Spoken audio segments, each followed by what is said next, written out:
উপদেষ্টা এএফ হাসান আরিফ আর নেই। রাষ্ট্রপতি ও প্রধান উপদেষ্টার শোক। ধানমন্ডিতে প্রথম জানাজা অনুষ্ঠিত। উনাকে রাখা হবে ওনার বাসাতেই। আগামীকাল সকাল 11টায় হাইকোর্ট প্রাঙ্গণে ওনার দ্বিতীয় জানাজাটা হবে। তারপরে ওখানে মিরপুর বুদ্ধিজীবীতে দাফন করা হবে। এই গণতন্ত্র উত্তরণের যে পথ, যে কাজ শুরু হয়েছে, এই সময়ে তার খুব বেশি প্রয়োজন ছিল বলে আমরা মনে করি।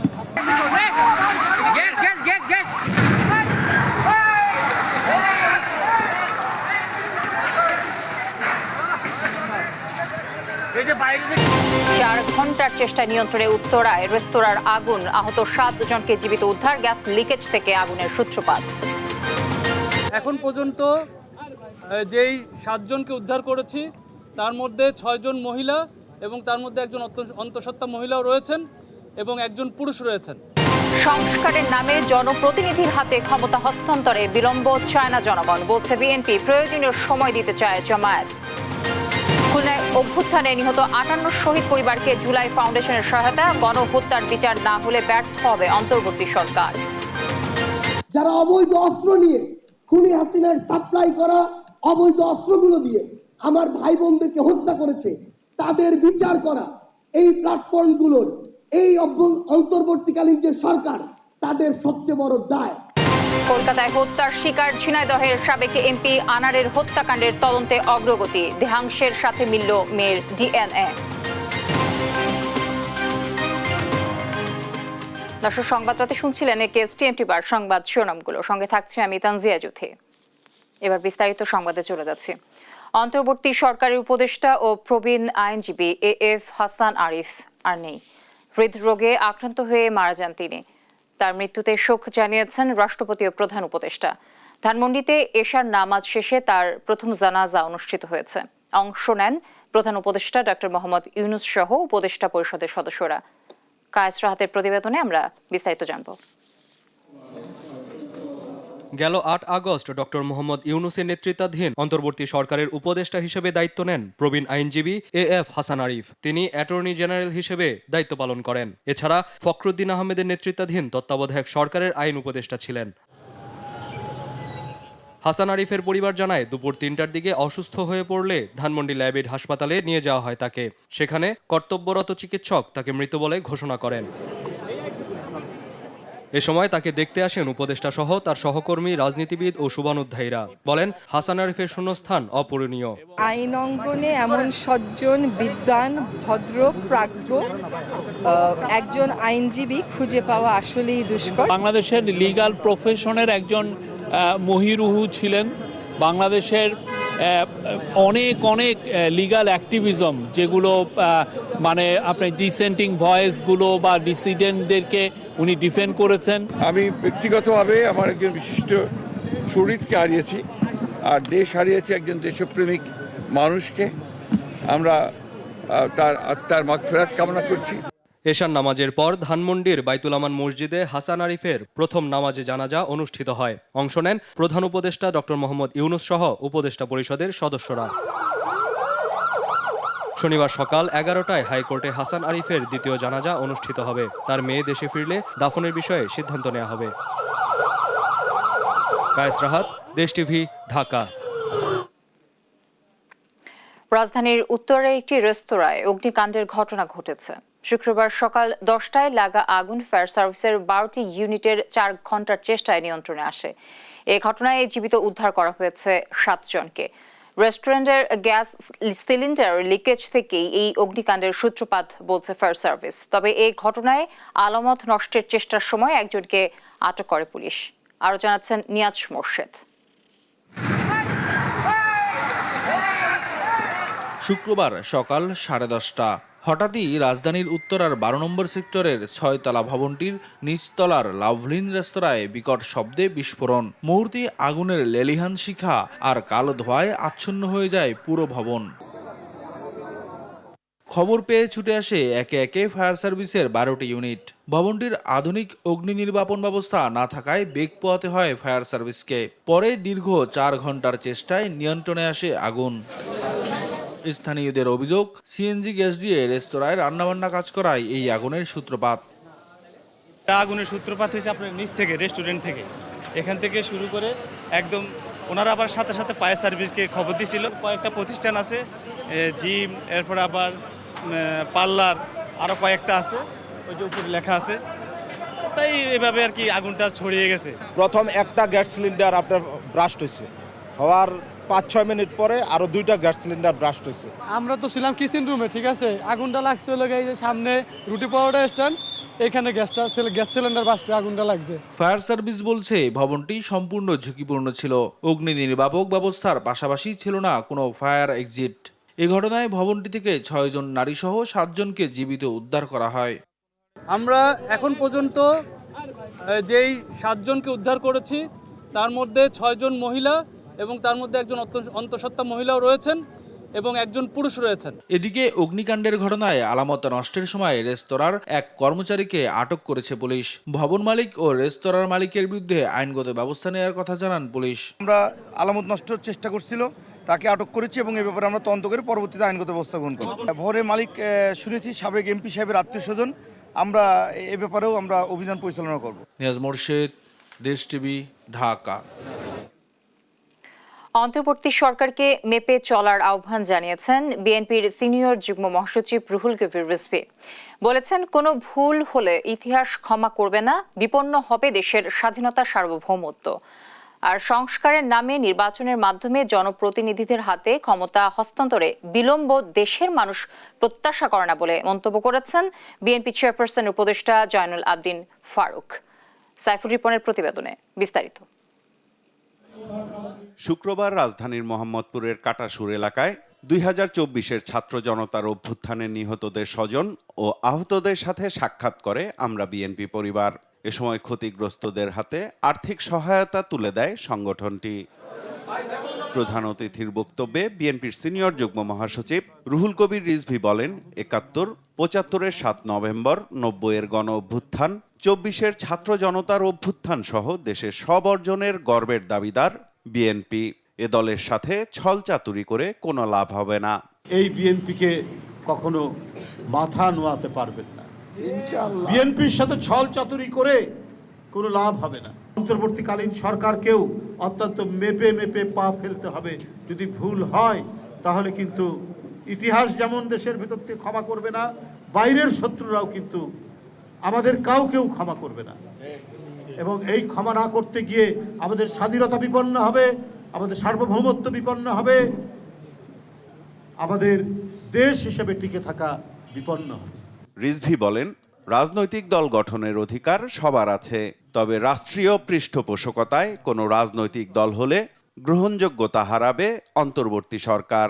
জাতীয় নাগরিক কমিটি এই নামে একটি রাজনৈতিক দল করা হচ্ছে, ঠিক ভালো কথা। রাজনৈতিক দল করার অধিকার সবার আছে, কিন্তু কেউ যদি গণতান্ত্রিক আন্দোলনের শেয়ার হোল্ডার হন, গণতন্ত্র যে একটি সমাজকে এগিয়ে নিয়ে যাওয়ার জন্য কিছু প্রত্যয় তৈরি করে, সেইটাকে শ্রদ্ধা করতে হবে। রাষ্ট্রের পৃষ্ঠপোষকতায় কোনো দলকে গঠন করার প্রক্রিয়া যদি হয়, তাহলে যে ক্রেডিবিলিটি এই সরকারের, সেই ক্রেডিবিলিটি কিন্তু নষ্ট হবে। এদিকে জাতীয় প্রেস ক্লাবে আয়োজিত এক আলোচনা সভায় অংশ নিয়ে অবিলম্বে নির্বাচনের রোডম্যাপ ঘোষণার দাবি করেন বিএনপি চেয়ারপারসনের উপদেষ্টা জয়নুল আবদিন ফারুক। অনুগ্রহ করে রোড ম্যাপ সুনির্দিষ্ট দিয়ে দেন, নির্বাচনের তারিখ ঘোষণা করে দেন। কে কি বললো এটাতে কিচ্ছু আসে যায় না। জনপ্রতিনিধিরাই ঠিক করবে কোনটা পুরোপুরি সংস্কার হবে, কোনটা হবে না। সাইফুল রিপন, দেশ টিভি, ঢাকা। সংস্কার ছাড়া সুষ্ঠু নির্বাচন সম্ভব নয় বলে মন্তব্য করেছেন বাংলাদেশ জামায়াতে ইসলামীর আমির ডক্টর শফিকুর রহমান। শুক্রবার সকালে কেরানীগঞ্জে জামায়াতের ঢাকা জেলার কর্মী সম্মেলনে প্রধান অতিথির বক্তব্যে তিনি একথা বলেন। এছাড়া দিনব্যাপী বিভিন্ন স্থানে জামায়াতের কর্মী সম্মেলন অনুষ্ঠিত হয়। বিস্তারিত ফাহিম ইউসুফের প্রতিবেদনে। শুক্রবার সকালে কেরানীগঞ্জে হয় ঢাকা জেলা জামায়াতের কর্মী সম্মেলন। সম্মেলনে জামায়াতের আমির ডাক্তার শফিকুর রহমান বলেন, স্বৈরাচার সরকার দেশ থেকে পালিয়ে গেলেও দেশের মানুষ এখনো চাঁদাবাজি থেকে মুক্ত হয়নি। যারা স্বৈরাচারের অপকর্ম চালিয়ে যাচ্ছে তারা জাতির শত্রু। আমাদের সন্তানেরা রাস্তায় নেমেছিল চাঁদাবাজি বন্ধ করতে, দখলদারি বন্ধ করতে, জুলুম বন্ধ করতে, চাঁদাবাজি, দখলদারি এবং জুলুমকে বন্ধ হয়েছে? বন্ধ করতে হবে, বন্ধ করতে হবে, থামতে হবে, সরে আসতে হবে। আমাদের সন্তানেরা এই জন্য রক্ত দেয় নাই, কারো ফলস জমিদারি তৈরি করার জন্য রক্ত দেয় নাই। এ সময় নির্বাচন নিয়ে তিনি বলেন, পর্যাপ্ত সময় নিয়ে সংস্কার শেষে দিতে হবে অংশগ্রহণমূলক নির্বাচন। গদি কোনো সুখের জিনিস নয়, গদি আল্লাহর পক্ষ থেকে আমানতের বিষয়। 2 নম্বর হচ্ছে 17.5 বছরে যে জঞ্জাল সৃষ্টি হয়েছে, এই জঞ্জালের কতিপয় দিক এমন আছে যে এটা পরিচ্ছন্ন না করলে একটা সুষ্ঠু নির্বাচন কোনোভাবেই সম্ভব নয়। এদিকে তেজগাঁও থানা দক্ষিণের কর্মী সম্মেলনে কেন্দ্রীয় নির্বাহী পরিষদ সদস্য ও ঢাকা মহানগরী উত্তরের আমির মোহাম্মদ সেলিম উদ্দিন আগস্ট বিপ্লবীদের জাতীয় বীরের মর্যাদা দেওয়ার দাবি জানান। মেধাবী ছাত্ররা পাশ করার পরে চাকরি নাই, তাদের মেধা নিয়ে তারা বিদেশে চলে গিয়েছে, মেধা পাচার হয়েছে। উদ্দেশ্য, দুর্নীতিবাজরা বাংলাদেশকে শাসন করবে। অন্যদিকে কাকরাইলের আইডিইবিতে পেশাজীবী বিভাগের সদস্য সম্মেলনে যোগ দিয়ে অন্তর্বর্তী সরকারের উদ্দেশ্যে মাওলানা রফিকুল ইসলাম খান বলেন, টেকসই সংস্কার নিশ্চিতে তাড়াহুড়ো নয়, নিতে হবে প্রয়োজনীয় সময়। নির্বাচনের জন্য যদি 1 মাস বেশিও লাগান, কিন্তু প্রয়োজনীয় সংস্কার শেষ করতে হবে এবং কি কি সংস্কার করবেন তাও বলতে হবে। ঘরে বক্তৃতা করলে হবে না, এবং কোনটা কতদিনের মধ্যে করবেন তাও বলতে হবে জাতি। এছাড়া বিকেলে বনশ্রীতে রামপুরা থানা উত্তরের কর্মী সম্মেলন অনুষ্ঠিত হয়। শান্তির ইতিহাস। ফাহিম ইউসুফ, দেশ টিভি, ঢাকা। জুলাই আগস্টে হত্যায় জড়িতদের বিচার না করা গেলে অন্তর্বর্তী সরকার ব্যর্থ হবে বলে মন্তব্য করেছেন জুলাই শহীদ স্মৃতি ফাউন্ডেশনের সাধারণ সম্পাদক সার্জিস আলম। তিনি বলেন, জুলাই আগস্টে হত্যার সঙ্গে যারা জড়িত তাদের বিচার করা অন্তর্বর্তী সরকারের সবচেয়ে বড় দায়। শুক্রবার খুলনায় জুলাই অভ্যুত্থানে শহীদদের পরিবারকে আর্থিক সহায়তা প্রদান অনুষ্ঠানে তিনি কথা বলেন। এ সময় 58 শহীদ পরিবারকে আর্থিক সহায়তা দেওয়া হয়। সহকর্মী নূর ইসলাম রকি রিপোর্ট জানাচ্ছেন আপন অপু।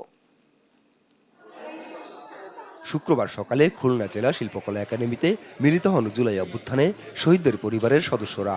এ সময় স্মৃতিচারণ করেন জুলাই আগস্টের শহীদদের। শহীদুর রহমান রানা, উনি আশুলিয়া ভাই পেলে গুলিবিদ্ধ হয়ে মারা গেছে 5 আগস্ট। একসাথে খাবো, আমার ছেলে চলে গেল, যে আমি কিছুক্ষণ পর শুনতে পারি আমার ছেলে নেই। অনুষ্ঠানে ছাত্র জনতার আন্দোলনে 58 জন শহীদের পরিবারের হাতে আর্থিক অনুদানের চেক তুলে দেন জুলাই শহীদ স্মৃতি ফাউন্ডেশনের সাধারণ সম্পাদক সার্জিস আলম। তিনি বলেন, জুলাই আগস্টে হত্যার সঙ্গে যারা জড়িত তাদের বিচার করা অন্তর্বর্তী সরকারের দায়। বিচার করতে না পারলে ব্যর্থ হবে বর্তমান সরকার। যারা অবৈধ অস্ত্র নিয়ে খুনি হাসিনার সাপ্লাই করা অবৈধ অস্ত্রগুলো দিয়ে আমার ভাই বোনদেরকে হত্যা করেছে, তাদের বিচার করা এই প্ল্যাটফর্মগুলোর, এই অন্তর্বর্তীকালীন যে সরকার, তাদের সবচেয়ে বড় দায়। যদি এটা তারা তাদের জায়গা থেকে করে যেতে না পারে, এটাই তাদের সীমাবদ্ধতার এবং ব্যর্থতার সবচেয়ে বড় প্যারামিটার হবে। বিভিন্ন মহল বক্তব্যের খণ্ডাংশ নিয়ে কোনো ঘটনাকে ভিন্নভাবে উপস্থাপন করে নোংরা রাজনীতি করার চেষ্টা করছে কিনা সেদিকেও খেয়াল রাখতে বলেন সার্জিস। এ সময় যে কোনো মূল্যে জুলাই অভ্যুত্থানের চেতনা ধরে রাখার ঘোষণা দেন তিনি। যে বিভিন্ন মহলের প্রোপাগান্ডা সেলগুলো বিভিন্ন বক্তব্যের খণ্ডন করে, বিভিন্ন অবস্থাকে ভিন্ন দিকে প্রভাবিত করে নোংরা রাজনীতি করার চেষ্টা করছে কিনা আমাদের এটিও খেয়াল রাখতে হবে। কবর থেকে শহীদদের লাশ উত্তোলন না করেই বিচার প্রক্রিয়া সম্পূর্ণ করার আহ্বান জানান ফাউন্ডেশনের প্রধান নির্বাহী মীর মাহবুবুর রহমান স্নিগ্ধ। আমরা আগেও বিভিন্ন হত্যা মামলার বিচার দেখেছি, যেখানে শহীদ যারা মৃত আছে তাদের লাশকে কবর থেকে উত্তোলন না করেই তাদের বিচার কার্যক্রম সম্পন্ন করা হয়েছে। সেই ক্ষেত্রে কেন এই শহীদ পরিবারদের এরকম অপমানিত করা হবে? তাদেরকে বলা হবে যে আমরা আগে আপনাদের সন্তানের লাশ উত্তোলন করব, তারপর তা কাটাচিটা করব, তারপর আমরা এই মামলার অগ্রগতি জানাবো আপনাদেরকে। এর আগে চট্টগ্রাম, সিলেট, রংপুর, রাজশাহী, বরিশাল সহ কয়েকটি বিভাগে শহীদদের পরিবারকে অর্থ সহায়তা দেয় জুলাই শহীদ স্মৃতি ফাউন্ডেশন। নিউজ ডেস্ক, দেশ টিভি। কলকাতায় হত্যার শিকার ঝিনাইদহ 4 আসনের সাবেক এমপি আনোয়ারুল আজিম আনারের মরদেহের খণ্ডাংশের সঙ্গে তার মেয়ে মুমতারিন ফেরদৌস ডরিনের ডিএনএ মিলেছে। শুক্রবার পশ্চিমবঙ্গের অপরাধ তদন্ত বিভাগ সিআইডি সূত্র জানায়, আনোয়ারুল আজিম আনারের উদ্ধার করা মরদেহের খণ্ডাংশ ও হাড়ের সঙ্গে তার মেয়ে ডরিনের ডিএনএ মিলেছে। পশ্চিমবঙ্গ সিআইডির এক জ্যেষ্ঠ কর্মকর্তা জানান, নভেম্বরের শেষ দিকে ডরিন কলকাতায় গেলে ডিএনএর নমুনা নেওয়া হয়। ডিএনএ রিপোর্ট অনুযায়ী একটি খাল ও ফ্ল্যাটের পাশ থেকে উদ্ধার করা মাংসের টুকরা ও হাড়গুলো বাংলাদেশের সাবেক এমপি আনারের।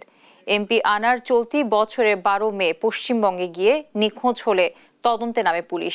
পরে 22 মে কলকাতা পুলিশ তাকে খুন করা হয়েছে বলে জানায়।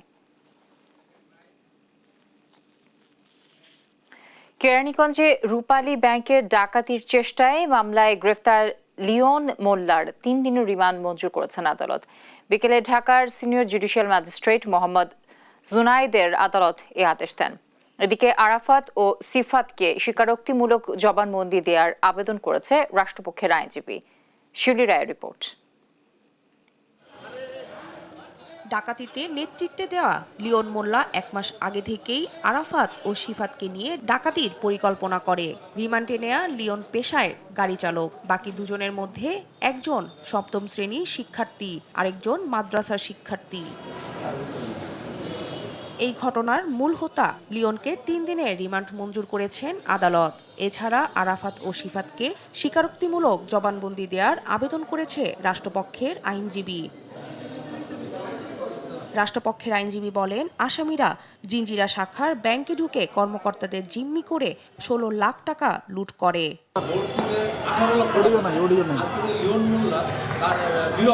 তার কাছ থেকে 16 লক্ষ টাকা উদ্ধার হয় এবং তারা সেখানে যে পিস্তলগুলা প্লাস্টিকের পিস্তল ইউজ করলেও সেই পিস্তলগুলো দেখে বোঝার উপায় নেই এগুলা আপনার প্লাস্টিকের পিস্তল। এইসব তথ্য উদ্ঘাটনের জন্য লিওন মোল্লার 7 দিনের পুলিশ রিমান্ডের আবেদন করেছে। বিজ্ঞ আদালত এই জিজ্ঞাসাবাদের জন্য 3 দিনের পুলিশ রিমান্ড মঞ্জুর করেছে। বাকি দুজনের বিষয়ে দুজনের 164 তারা স্বেচ্ছায় স্বীকারোক্তিমূলক জবানবন্দি দেওয়ার ইচ্ছা ব্যক্ত করেছে এবং তাদের 164 করার জন্য তারা এখন অপেক্ষমান আছে। বৃহস্পতিবার কেরানীগঞ্জে রূপালী ব্যাংকের জিঞ্জিরা শাখায় ডাকাতির চেষ্টা করে লিওন সহ 3 জন। এই সময় ব্যাংকের কর্মকর্তা কর্মচারী সহ গ্রাহকদের জিম্মি করে মুক্তিপণ দাবি করে তারা। যৌথ বাহিনীর 3.5 ঘন্টা অভিযান শেষে আত্মসমর্পণ করে এই ডাকাত দল।